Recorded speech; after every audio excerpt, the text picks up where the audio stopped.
สบายดีพี่น้องป้องปลายพังเหนือภาคใต้เนาะตะวันออกตะวันตกนี่ดินงามตอนนี้จะขายออกเด้อพี่น้องเนาะกำแพงมีให้แล้วเนาะกำแพงมีให้เราติดกับทาง13ใต้หลัก16พี่น้องเนาะทาง13ใต้หลัก16อยู่นี่พี่น้องเดี๋ยวมาเบิ่งเนาะมาเบิ่งนำกันกำลังดุดกำลังแปลงเด้ออันนี้แม่นหมดเลยอันนี้แม่นหมดเลยดินเฮาเนาะอันนี้แม่นหมดเลยเดี๋ยวพาไปเบิ่งด้านหน้านี่อันนี้เป็นรถไถเนาะรถไถกำลังปรับหน้าทางหน้าดินให้เนาะหญ้าพวกนี้นี่เอาออกให้มันมืดให้มันงามๆเนาะดินนี้ชมมาแล้วหลายปีเลยเพียงเด้อเนาะบ่ต้องถมเพิ่มปลูกยาตั้งเฮือนได้เลยเนาะเหมาะกับการเฮ็ดเป็นโฮงแฮมบ้านพักอพาร์ตเมนต์ห้องแถวได้เบิดเลยเนาะปลูกยาตั้งเฮือนกับคักเนาะสามารถใจสดใจพอดได้เด้อพี่น้องเด้อเนาะนี่อยู่ตัวนั้นเนาะอันนี้ก็แม่นหมดเลยขึ้นมาพี่เนาะจริงว่ามันกว้างมันงามเนาะนี่อันนี้เป็นทาง13ใต้พี่น้องเอ้ยเนาะทาง13ใต้มาเบิ่งนำกันนี่อันนี้เป็นทาง13ใต้เด้อพี่น้องเด้อเนาะ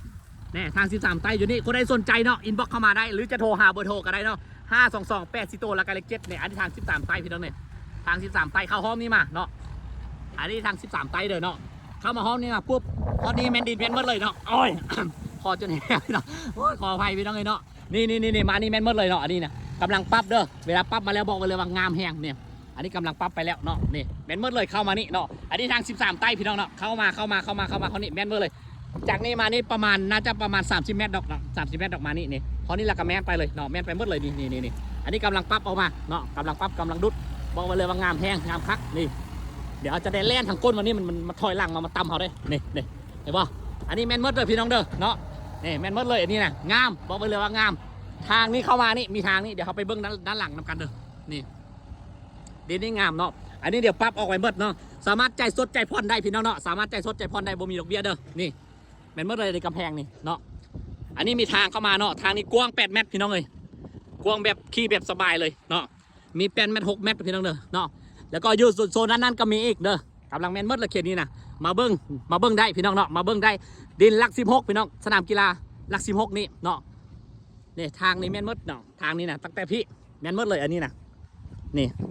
ฮอตไปพูดเนาะฮอตพูดนะเกี้ยวมาพี่ดินตอนนี้นี่งามบอกไปเลยว่างามดีสุดเลยเนาะงามดีสุดเท่าที่เคยขายดินมาเนี่ยเป็น6 CJเนี่ยเหมาะกับการเฮ็ดเป็นโรงเรียนเนาะห้องแถวอพาร์ตเมนต์ก็ได้เนาะหลัก16นี่นะ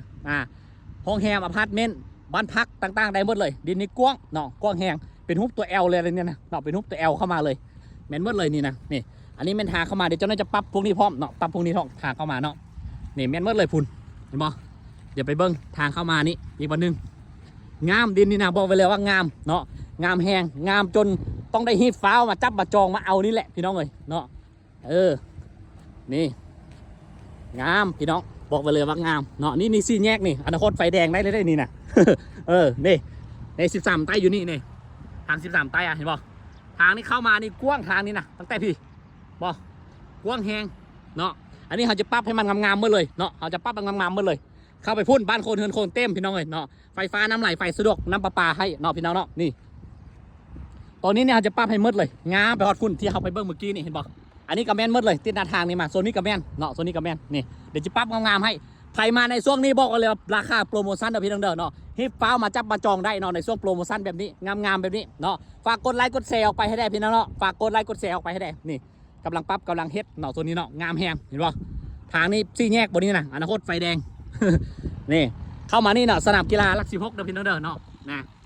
แต่นี่จะอยู่หลัก17ทางเข้ามานี่เนาะอันนี้ทาง13ใต้นะแม่นเมื่อเลยดินนี่นะเนาะโทรมาหาได้เนาะ522 8 4 ตัวแล้วก็เลข7เด้อพี่น้องเด้อ